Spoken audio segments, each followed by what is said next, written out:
Narito ang isang maikling kwentong katatakutan tungkol sa kapre. Isang gabi, naglalakad sa madilim na gubat si Juan. Nang bigla niyang narinig ang paghihiwa ng mga sanga, naramdaman niya ang isang malaking kamay na humawak sa balikat niya.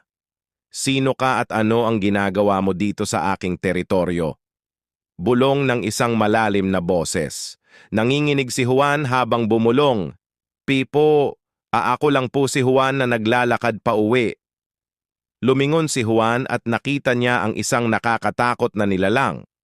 May malapad na mukha, matatangos na ilong, malalaking kulay tabako na kamay, at malaki-laking mga paa. Ito ang kapre, ang malakas at malupit na nilalang na naninirahan sa kabundukan. "Hahuwag po, wala po akong ginagawa." Nanginginig si Juan. "Wala akong pakialam. Labag ka sa aking teritoryo at